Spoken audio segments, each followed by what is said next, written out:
Dondurma qurusunu yeməyin, həyatınız təhlükədədir. Belə bir məlumat qarşıma çıxdı. İstədim sizinlə də bunu bölüşüm əziz izləyicilər. Qısa başlıq ilə qarşınızdayım. Siz də öz növbənizdə bu videonu bəyənib paylaşın ki, bir çoxunun bundan xəbəri olsun. Son vaxtlar sosial şəbəkələrdə trend olan dondurma quruları maraq doğursa da, onların bəzi mümkün ziyanlı tərəfləri var. Bu ziyan istifadə olunan xam mal və gigiyena şərtlərindən asılıdır. Bu fikirləri qida eksperti Fərid Səfərov səsləndirib. Onun sözlərinə görə bu dondurmaların çoxu hazır toz qarışıqlarından düzəlir. Bu qarışıqların tərkibində süni dadlandırıcılar, rəngləndiricilər, stabilizatorlar və bəzən trans yağ mənbələri ola bilər. Tez-tez istifadə edildikdə bu maddələr həzm sisteminə yük sala, uşaqlarda allergik reaksiyalara səbəb olar.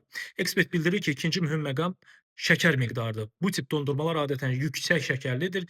Digər risk isə gigiyenadır. Aparatlar düzgün və mütəmadi təmizlənmədikdə bakteriya və göbələklərin çoxalması üçün əlverişli mühit yaranır. Xüsusilə isti havalarda bu qida zəhərlənməsi riskini yüksəldə bilər. Bir sözlə, tərkibi məlum olmayan qarşılıqlarla hazırlanarsa, gigiyena qaydalarına əməl olunmursa, tez-tez və çox miqdarda istehlak edilirsə, sağlamlıq üçün risk yaradır. Odur ki, əziz izləyicilər, bildiyiniz, etibar etdiyiniz məhsulu alıb yeməyiniz məsləhətdir. Belə məhsullardan biri də təbii baldır. Təbii bal isə arıçı vidadi var. Özünün dediyinə görə təbiiliyinə şübhə ola bilməz. 051 546 39 39 nömrəsi ilə əlaqə saxlayıb sifariş verə bilərsiniz. Adımı versəniz, hədiyyə də qazanmış olarsınız. Bax, belə əziz izləyicilər, maraqlı məlumatlar qaçırmamaq üçün səhifəmə abunə olmağı unutmayın. Görüşənədək hələlik.